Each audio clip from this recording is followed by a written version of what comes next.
Hello बच्चों, स्वागत आप सभी का एक बार फिर से। आज हम लोग बात करेंगे एसेक्सुअल रिप्रोडक्शन की और साथ ही साथ मोड ऑफ एसेक्सुअल रिप्रोडक्शन हम लोग देखने वाले हैं।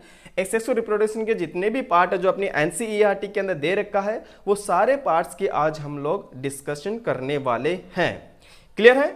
तो प्रीवियस लेक्चर के अंदर हम लोगों ने नॉर्मली लाइफ स्पेन के बारे में देखा था, कौन कौन से ऑर्गेनिज्म की रैंडमली लाइफ स्पेन कितनी होती है वो चीजें हम लोगों ने देखी थी और रिप्रोडक्शन के बारे में जाना था। ठीक है, जनन क्या होता है और कितने प्रकार का होता है। दो टाइप का हमने रिप्रोडक्शन के बारे में बात की थी, सेक्सुअल रिप्रोडक्शन और दूसरा एसेक्सुअल रिप्रोडक्शन। आज हम लोग डिस्कस करेंगे बेटा जी एसेक्सुअल रिप्रोडक्शन की। एसेक्सुअल रिप्रोडक्शन की आज हम लोग बात करने वाले हैं। जितने भी इंपॉर्टेंट पॉइंट हमारी एनसीईआरटी के अंदर दे रखा है वो सारे इंपॉर्टेंट पॉइंट्स हम लोग यहाँ पर डिस्कस करने वाले हैं। एक चीज बेटा जी मैं और बताता हूँ आपको, काफी बच्चों को नोट्स की थोड़ा सा प्रॉब्लम रहता है, तो मैं सोच रहा हूँ कि आपको अब मैं नोट्स भी प्रोवाइड करवाता रहूँ। तो डिस्क्रिप्शन में हमारे टेलीग्राम चैनल की लिंक है, आप उस पर जाइए और उसको ज्वाइन कर लीजिए। ये जितनी भी स्लाइड्स हैं ये सारी आपको अपने टेलीग्राम चैनल के ऊपर मिल जाएगी। जैसे ही लेक्चर कंप्लीट होता है वहां से आप इस स्लाइड्स को एज ए पीडीएफ फॉर्म के अंदर आप इसको डाउनलोड कर सकते हो। क्लियर है बच्चों? ओके, तो बच्चों बात करते हैं हम लोग एसेक्सुअल रिप्रोडक्शन यानी कि अलैंगिक जनन क्या होता है।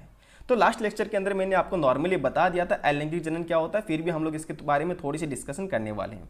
देखो इस मेथड के अंदर ओनली सिंगल जीव यानी कि एकल जीव, सिंगल ऑर्गेनिज्म जो होता है वो ऑफ स्प्रिंग उत्पन्न करता है यानी संतति उत्पन्न करता है। क्लियर हो गया इतना? और जो संतति होती है बेटा याद रखना, जो संतति होती है वो एक दूसरे के समरूप ही नहीं बल्कि अपने पेरेंट के एकदम समान होती है। मॉर्फोलॉजिकली भी सिमिलर होती है यानी आकारिकी के थ्रू भी सिमिलर होती है और जेनेटिकली भी वो सेम होती है। याद रखना, मॉर्फोलॉजिकली भी वो सेम होती है और जेनेटिकली भी वो सेम होती है। किसके? अपने पेरेंट्स के। तो हम एक टर्म्स यहाँ पे यूज करते हैं, वो क्या यूज करते हैं? क्लोन।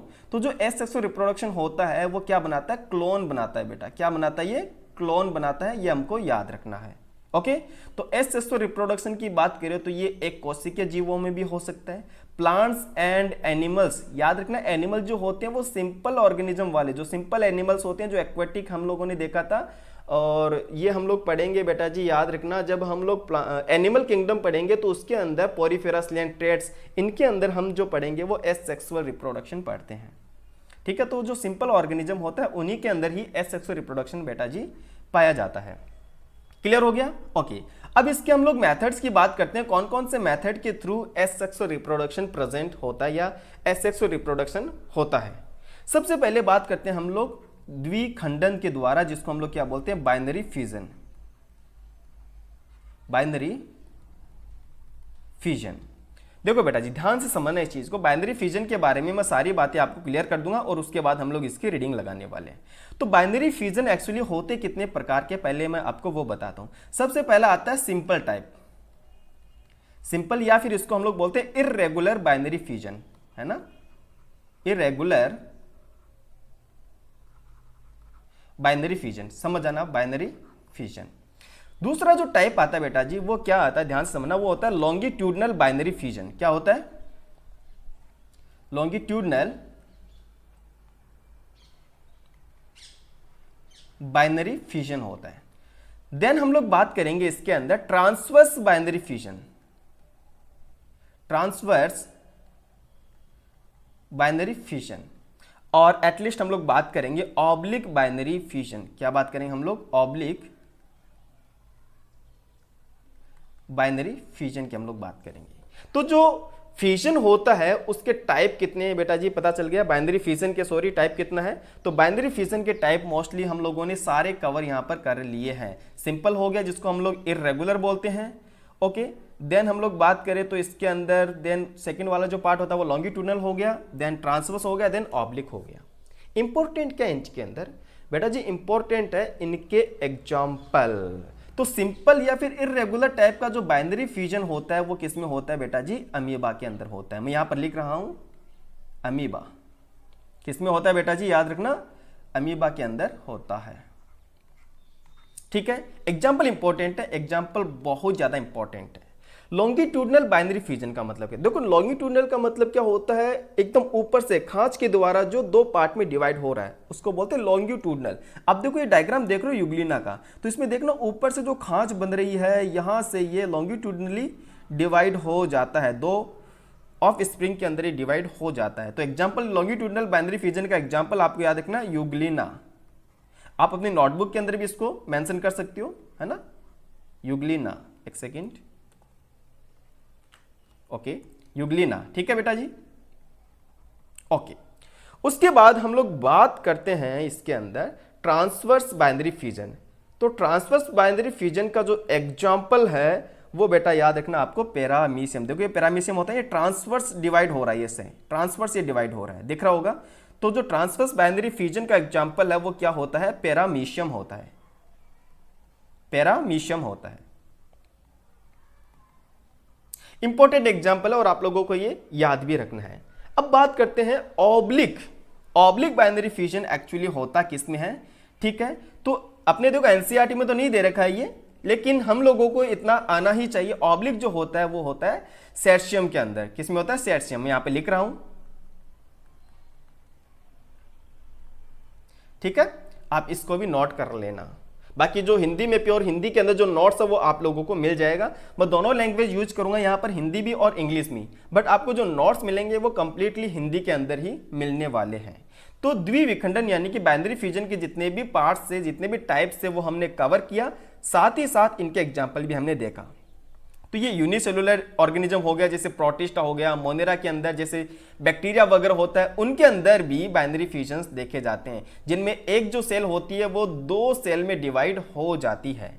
तो आई होप बाइनरी फ्यूजन्स आप लोगों का कवर अप हो गया होगा, सबको क्लियर हो गया बाइनरी फ्यूजन। अच्छा, एक चीज मैं आपको और बताता हूं, आपने सुना होगा मल्टीपल फ्यूजन भी होता है, मल्टीपल फ्यूजन। तो बेटा जी मल्टीपल फ्यूजन का जो एग्जाम्पल है वो होता है प्लाज्मोडियम। प्लाज्मोडियम जो होता है वो मल्टीपल फ्यूजन का एग्जाम्पल होता है, काफी इंपॉर्टेंट एग्जाम्पल है और आप लोगों को याद रखना है। एक्चुअली होता क्या प्लाज्मोडियम के अंदर, देखो हम लोग ये पढ़ेंगे जो डिजीज वाला चैप्टर हमारे 12th के अंदर, उसके अंदर पढ़ेंगे जो मलेरिया डिजीज है उसके अंदर प्लाज्मोडियम के थ्रू होता है। तो प्लाज्मोडियम की कंप्लीट लाइफ साइकिल हम लोग यहाँ पर कवर करेंगे, ठीक है। तो उस चैप्टर के अंदर प्लाज्मोडियम को मैं आपको थोड़ा सा डीपली पढ़ाऊंगा, सब कुछ क्लियर कर दूंगा। अभी तो बस आप लोगों को यहाँ पर एग्जाम्पल्स पे फोकस रखना है। एनसीईआरटी के अंदर इतने एग्जाम्पल नहीं है, ना ही इतने टाइप्स दे रखे हैं, बट हमको अगर नीट पर्पज से चैप्टर को पढ़ना है तो सारी चीजें हमको क्लियर करनी ही करनी पड़ेगी। सभी को क्लियर है बेटा जी, सभी कुछ क्लियर है? कोई डाउट हो तो बता देना अच्छे से। ओके, तो नेक्स्ट हम लोग बात करेंगे बाइकोनिडिया। जो कोनिडिया जो होता है वो किसके अंदर बनते हैं बेटा, याद रखना पेनिसिलियम के अंदर, पेनिसिलियम के अंदर बनते हैं। देखो पेनिसिलियम के साथ साथ ये जो मोड ऑफ एसेक्सुअल रिप्रोडक्शन होता है वो किसमें पाया जाता है, याद रखना एस्कोमाइसिटीज के अंदर भी पाया जाता है, एस्कोमाइसिटीज के अंदर भी पाया जाता है। ये दोनों एग्जाम्पल आपको याद रखने हैं। चलिए इसकी रीडिंग लगाते हैं। फंगस यानी कि कवक। देखो फंगस वाला जो जगत होता है, कवक वाला जो जगत होता है, उसके सदस्य के अंदर जो रिप्रोडक्शन होता है वो एक विशेष अलैंगिक प्रजननीय संरचना के द्वारा होता है, जिसको हम लोग क्या बोलते हैं, कोनिडिया बोलते हैं। इनमें क्या होता है, नॉर्मली सामान्य अलैंगिक संरचनाएं जिसको हम लोग क्या बोलते हैं, कोनिडिया बोलते हैं, ये इसके अंदर प्रेजेंट होते हैं। पेनिसिलियम इंपॉर्टेंट है और ये लाइन आपको याद रखना है। पेनिसिलियम में जो कोनिडिया होते हैं वो किस पे लगे होते हैं, कोनिडियोफोर। देखो डायग्राम के अंदर आप ध्यान से देखना, ये क्या है, कोनिडियोफोर होता है। ये देखो ब्रांच भी हो सकता है और अनब्रांच्ड भी हो सकता है, ये शाखित भी हो सकते हैं और अशाखित भी होते हैं। कोनिडियोफोर के ऊपर लगे होते हैं रेमी। क्या लगे होते हैं बेटा जी, रेमी। ध्यान से देखना, रेमी के ऊपर क्या लगे होते हैं बेटा जी, याद रखना क्या लगे होते हैं, मेट्यूला लगे होते हैं। क्या लगे होते हैं, मेट्यूला लगे होते हैं। इतना बात क्लियर होगी। और मेट्यूला के ऊपर लगे होते हैं बेटा जी, याद रखना स्ट्रिगमेटा लगे होते हैं। क्या बोलते हैं इसको हम लोग, स्ट्रिगमेटा। एटलीस्ट इनके ऊपर प्रेजेंट होते हैं कोनिडिया। अब देखो कोनिडिया जो होते हैं वो बहिर्जात होते हैं, देखो बाहर की तरफ निकल रहे हैं। इसको हम लोग क्या बोलते हैं, एक्सोजीनस टाइप के। क्या बोलते हैं इसको हम लोग, एक्सोजीनस टाइप के हम लोग बोलते हैं। सिमिलरली इधर भी आपको सिमिलरली ये देखने को मिलता है। देखो कोनिडियोफोर जो होता है वो ब्रांच भी हो सकता है और अनब्रांच्ड भी हो सकता है, अशाखित भी हो सकता है और शाखित भी हो सकते हैं। नीचे देखो जो एग्जांपल मैंने लिया पेनिसिलियम का, ए वाला जो है वो है अनब्रांच्ड और बी वाला जो है वो है ब्रांच्ड। तो यहां पर देख रहे होंगे कोनिडियोफोर यहां पर सिंगल है, कोनिडियोफोर यहां पर सिंगल है, बट ये जो कोनिडियोफोर होते हैं ये आगे ब्रांच के अंदर डिवाइड हो रहे हैं, जैसे कि रेमी बन गया, ठीक है, मेटुला बन गया, इनके अंदर ये डिवाइड हो रहा है, इनको बोलते हैं हम लोग ब्रांच्ड बोलते हैं। अब देखो इनकी जो ब्रांच होती है उनको हम लोग क्या बोलते हैं, रेमी बोलते हैं, और दूसरी जो ब्रांच इनकी निकलती है उसको हम लोग क्या बोलते हैं, मेटुला बोलते हैं। इतना आपको ध्यान में नहीं रखना है, नॉर्मली मैं फोकस करवाऊंगा आपको कि एग्जांपल आपको ध्यान में रखना है, ठीक है। बाकी हम लोग फंगस वाला जो पढ़ेंगे उसके अंदर इसके बारे में थोड़ा सा देख लेंगे। अब जो मेटुला होते हैं इनके अंदर 2 से 6 बोतल के आकार का, देखो बोतल शेप्ड का संरचना पाई जाती है, जिनको हम लोग क्या बोलते हैं, स्टेरिगमेटा बोलते हैं। क्या बोलते हैं उनको हम लोग, स्टेरिगमेटा। देखो ये बोतल लाइक स्ट्रक्चर आपको दिख रही होंगी, ये देखो इधर तो बहुत अच्छे से दिख रही है, बोतल दिख रही है सभी को, ठीक है, स्टेरिगमेटा बोलते हैं इसको। नेक्स्ट हम लोग बात करते हैं प्रत्येक स्टेरिगमेटा के अंदर, याद रखना, पिगमेंटेड कोनिडिया की चेन प्रेजेंट होती है, इंपॉर्टेंट है, पिगमेंटेड होती है, पिगमेंटेड कोनिडिया की चेन होती है। देखो यहाँ पे आपको ये नजर आ रही है पिगमेंटेड कोनिडिया की चेन, ये इधर नजर आ रही है अच्छे से, ठीक है। इन प्रत्येक कोनिडिया के अंदर या तो सिंगल हो सकते हैं फिर वो मल्टी न्यूक्लिएटेड हो सकते हैं। इंपॉर्टेंट लाइन है, ये जो हो सकते हैं वो सिंगल यानी कि uni and multi nucleated conidia हो सकते हैं, और ये तला बिसारे क्रम के अंदर एकदम श्रृंखला के अंदर ये विन्यासित होते हैं। एग्जाम्पल बेटा जी याद रखना, पेनिसिलियम, इसके साथ साथ एस्कोमाइसिटीज आपको याद रखना, ठीक है। पेनिसिलियम और एस्कोमाइसिटीज जो किसमें होता है, कोनिडिया के थ्रू इनके अंदर एसेक्सुअल रिप्रोडक्शन होता है। ये पॉइंट सबको क्लियर होगा कोनिडिया वाला, और आपको बेटा जी याद रखना है, इनके एग्जांपल्स कभी नहीं भूलना है। अपनी नोटबुक लेना और उसके अंदर आप चाहे बाइनरी फ्यूजन्स के थ्रू हो चाहे कोनिडिया के थ्रू, साथ साथ उनके एग्जाम्पल जरूर रखना। एक चीज मैं आपको बताता हूं यहां से क्वेश्चन किस तरह से बन सकता है। तो मैच द कॉलम वाले क्वेश्चन बन सकते हैं। तो एक तरफ तो वो mode of reproduction, asexual reproduction के बारे में लिख देगा, और दूसरा बताएगा कि कौन सी स्ट्रक्चर इनके अंदर बनती है, किसके द्वारा ये होता है, तो ये आपको याद रखना है, ठीक है। दूसरा इसके एग्जाम्पल लिख देगा, तो यानी कौन से एग्जाम्पल के अंदर कौन सा mode of asexual reproduction present होता है, तो आपको उन कॉलम को मैच करना होता है। ओके बेटा जी, तो नेक्स्ट हम लोग बात करते हैं इसके अंदर जू स्पोर, चल बीजाणु के द्वारा। ये स्पोरुलेशन का ही पार्ट होता है। किसका पार्ट होता है, स्पोरुलेशन का, स्पोरुलेशन इसका ये पार्ट होता है। किस, क्या, जू स्पोर। एक आपने देखा होगा एप्लेनोस्पोर भी सुना होगा, एप्लेनोस्पोर, ए मतलब अब्सेंट है ना। एप्लेनोस्पोर के अंदर फ्लैजिला नहीं होते, वो नॉन मोटाइल होते हैं, बट जू स्पोर जो होते हैं ये मोटाइल होते हैं। इनके जो एग्जाम्पल है वो आपको याद रखना है। देखो इंपॉर्टेंट चीजें क्या है मैं यहां पर लिख रहा हूं इसके अंदर, ये मोटाइल होते हैं, क्लियर सी बात होगी। साथ ही साथ ये फ्लैजिलेटेड होते हैं, फ्लैजिलेटेड स्पोर बनते हैं इनके अंदर, है ना, फ्लैजिलेटेड स्पोर बनते हैं। तो ये बेटा जी आपको याद रखना है, ये मोटाइल होते हैं यानी कि चल होते हैं, और इनके अंदर फ्लैजिला प्रेजेंट होते हैं। ध्यान से देखना, एग्जाम्पल इंपॉर्टेंट है। एग्जाम्पल कौन कौन से मैं सारे यहां पे लिख रहा हूं। पहला एग्जाम्पल आपको याद रखना है एल्बुगो, एल्बुगो। सेकंड आपको एग्जाम्पल याद रखना यूलोथ्रिक्स, क्या होगा, यूलोथ्रिक्स। एंड थर्ड एग्जाम्पल आपको याद रखना क्लेमाइडोमोनास, क्लेमाइडोमोनास।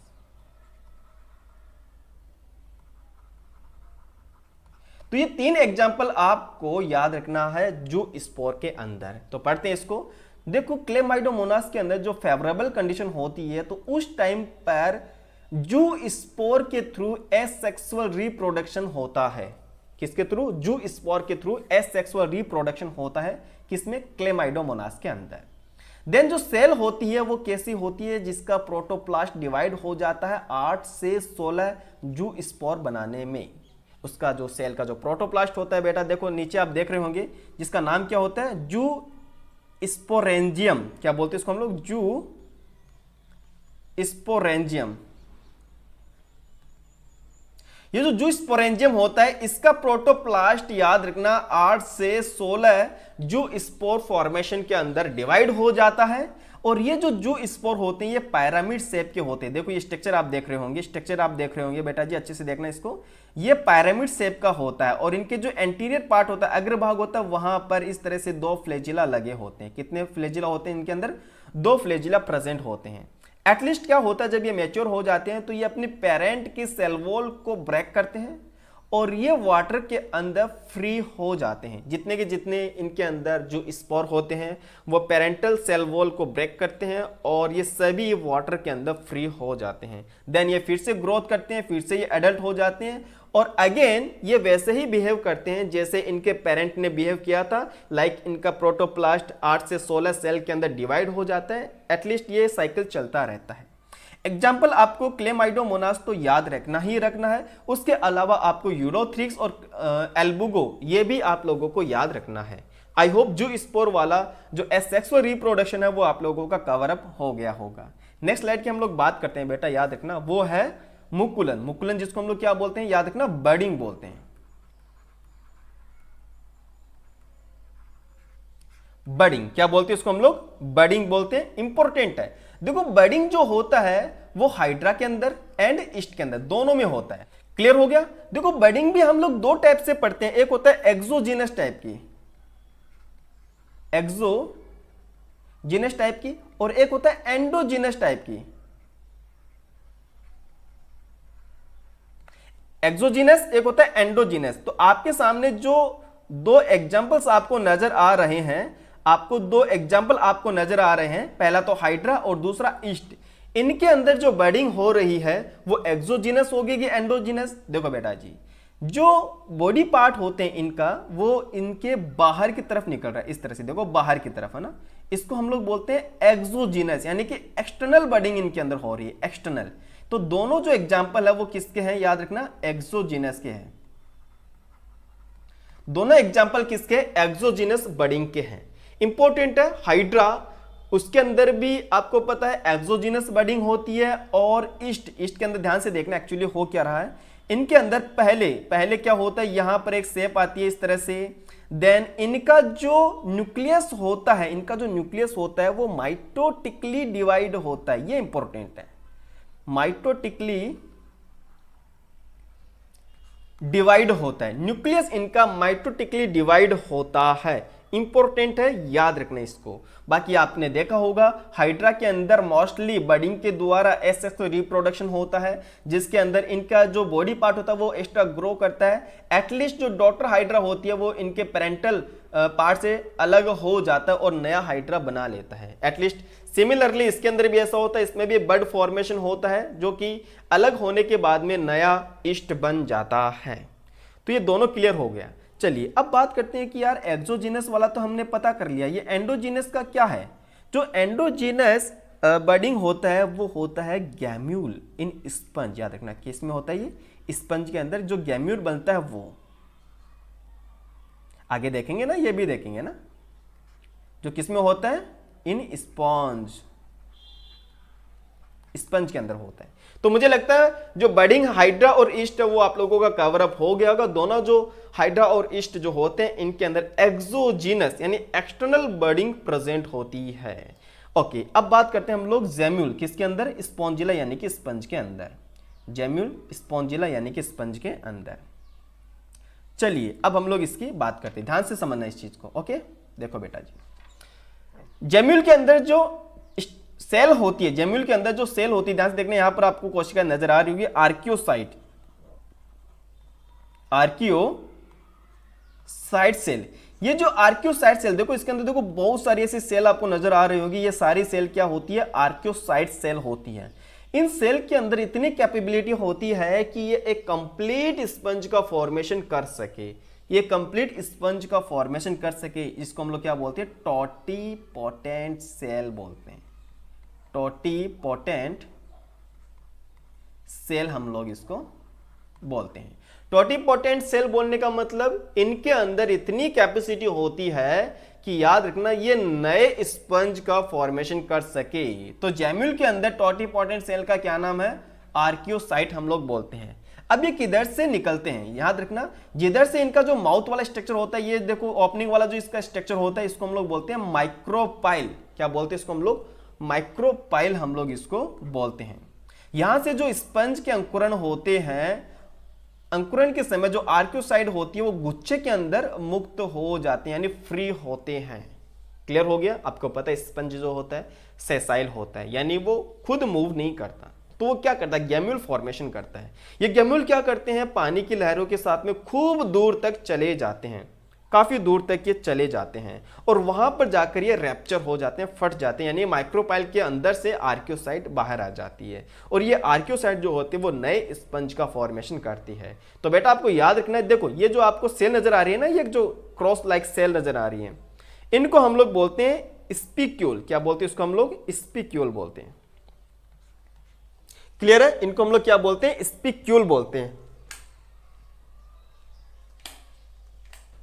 ओके, अब देखो एक चीज मैं आपको और बताता हूं, ध्यान से देखना। तो यहां तक तो देखो हमारी एनसीईआरटी के अंदर इतना तो दे रखा है, उसके अलावा बेटा मैं आपको एक्स्ट्रा कुछ चीजें और बताता हूं। एक एग्जांपल और होता है, एक मोड ऑफ एसेक्सुअल रिप्रोडक्शन और होता है, एक टाइप और होता है जिसका नाम है फ्रेगमेंटेशन। अगर आपने सुना होगा फ्रेगमेंटेशन, तो ये भी आप जरूर नोट करना, फ्रेगमेंटेशन। फ्रेगमेंटेशन जो होता है वो किस में पाया जाता है? फ्रेगमेंटेशन जो किस होता है वो किस में पाया जाता है? तो इसका सिमिलरली एक कॉमन एग्जांपल है जिसका नाम है प्लेनेरिया। क्या नाम है? प्लेनेरिया। आपको पता है प्लेनेरिया जो होता है वो प्लैटीहेल्मिंथेस का सदस्य होता है और प्लेनेरिया के अंदर रीजनरेशन की असीम क्षमता होती है। ठीक है, पुनरुद्भवन की असीम क्षमता होती है प्लेनेरिया के अंदर।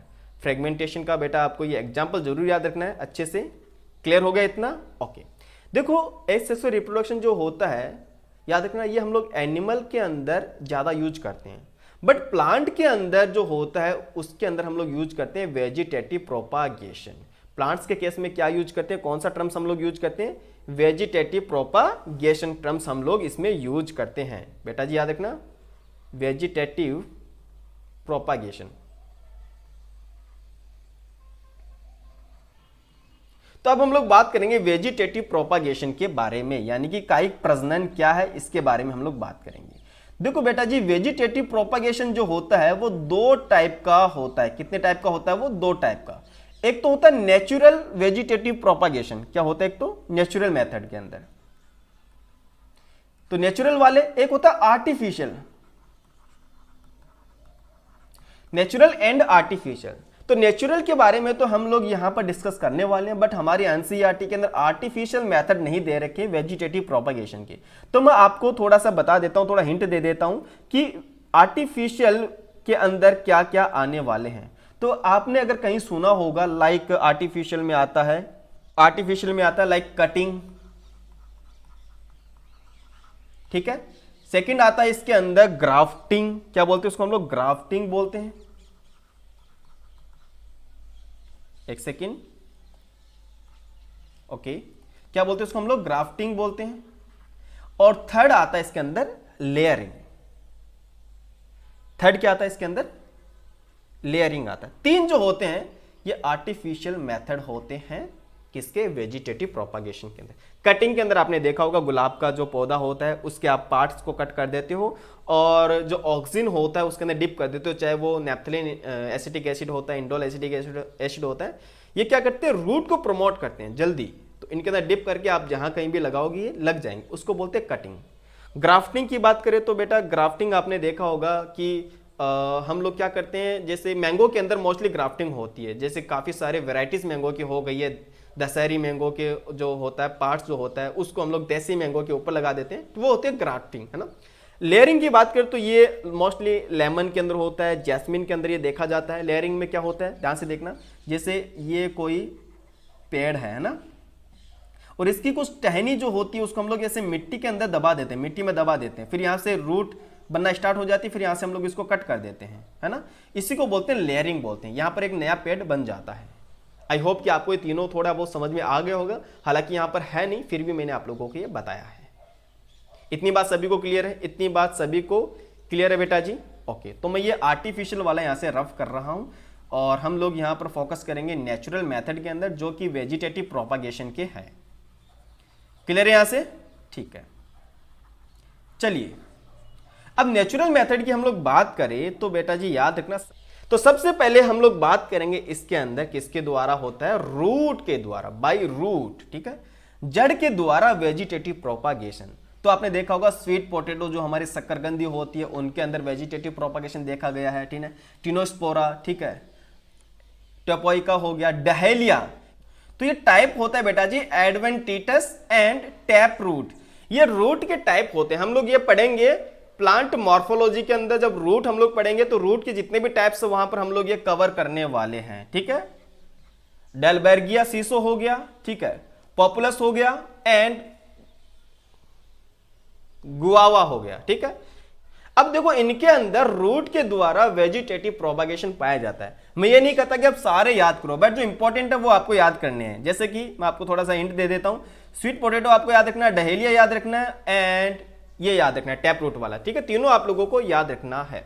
अब बात करते हैं स्टेम के थ्रू वेजिटेटिव प्रोपागेशन। तो तने के द्वारा बेटा याद रखना, हम लोग बात करेंगे यहां पर अंडरग्राउंड स्टेम की। किसकी बात करेंगे यहां पर, अंडरग्राउंड स्टेम की हम लोग बात करने वाले हैं। सॉरी एक सेकेंड, अंडरग्राउंड हम लोग स्टेम की बात करने वाले हैं, स्टेम। ओके, अब देखो मैं यहां पर आपको इंग्लिश में भी बताऊंगा और हिंदी में भी बताऊंगा। तो सबसे पहले हम लोग यहां पर इंग्लिश वाला क्लियर कर लेते हैं, इंग्लिश वाला हम लोग यहां पर क्लियर कर लेते हैं। देखो दोनों लैंग्वेज के अंदर मैं आप लोगों को कवर करवाऊंगा। सबसे पहले बात करते हैं ट्यूबर। ट्यूबर, ट्यूबर को हम लोग हिंदी में बोलते हैं बेटा याद रखना कंद। ट्यूबर को क्या बोलते हैं, कंद। ये वाला बी वाले की हम लोग पहले बात करें, कंद। तो ट्यूबर का जो एग्जांपल है वो याद रखना, मोस्टली जो इंपॉर्टेंट एग्जांपल है वो है पोटैटो। ट्यूबर का एग्जांपल क्या हो गया, पोटैटो हो गया, यानी कि आपको आलू याद रखना है, ठीक है, कंद वाला। उसके बाद बात करते हैं हम यहां पर राइजोम। राइजोम को हम लोग हिंदी में बोलते हैं बेटा याद रखना, राइजोम को हिंदी में हम लोग क्या बोलते हैं, राइजोम को बोलते हैं प्रकंद। क्या बोलते हैं हिंदी में इसको, प्रकंद हम लोग बोलते हैं। अब देखो राइजोम का जो एग्जांपल है वो आपको याद रखना, लाइक बनाना हो गया, ठीक है, बनाना हो गया, जिंजर हो गया एंड टर्मरिक हो गया, जिसको हम लोग हल्दी बोलते हैं ना, टर्मरिक। ये तीन एग्जाम्पल आपको राइजोम यानी कि प्रकंद के याद रखने हैं। क्लियर है, ओके। उसके बाद हम लोग बात करते हैं यहां पर कॉम्स।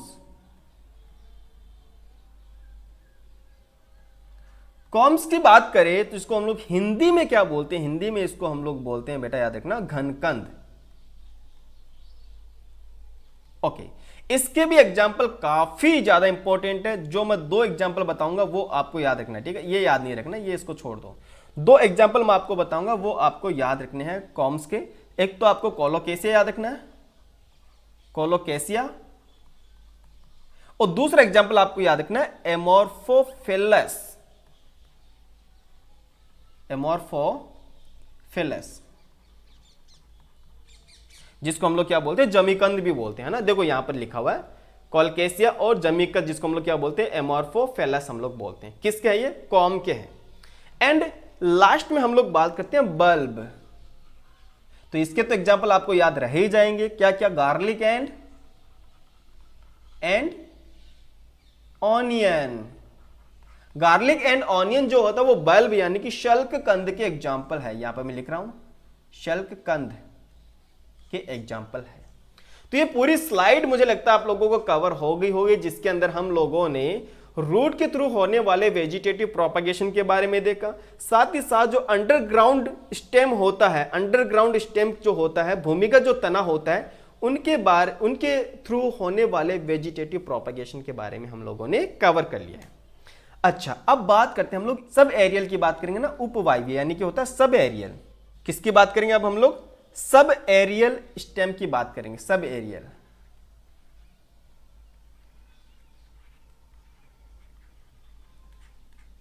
ओके, तो सब एरियल स्टेम के अंदर आपको चार चीजें याद रखनी है। देखो अपनी हिंदी के अंदर काफी धांसू वाली हिंदी में लिखा हुआ है, तो उस तरह से आप लोग शायद भूल सकते हो, लेकिन इंग्लिश में जरूर इसको याद रखना, काफी इजी रहेगा।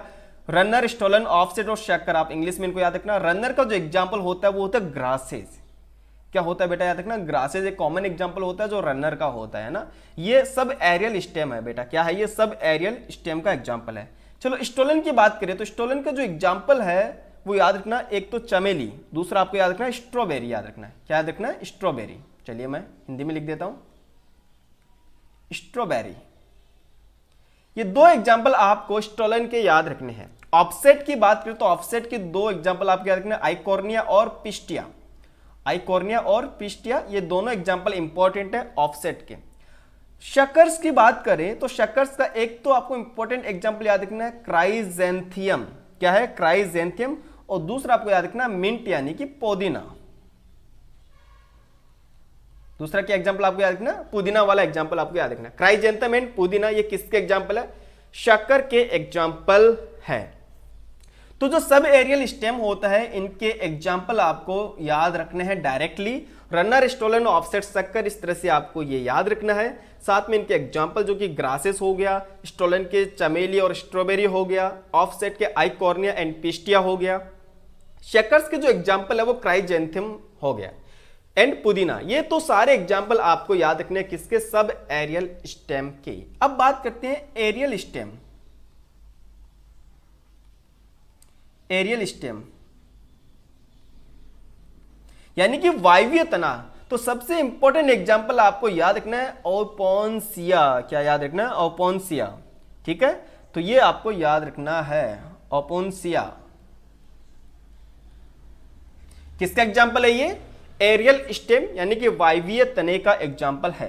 बेटा ये पूरी स्लाइड आपको एज ए पीडीएफ फॉर्म के अंदर मिल जाएगी हमारे टेलीग्राम चैनल के ऊपर। टेलीग्राम चैनल का नाम है वीचा क्लासेस सुनील चौधरी, है ना।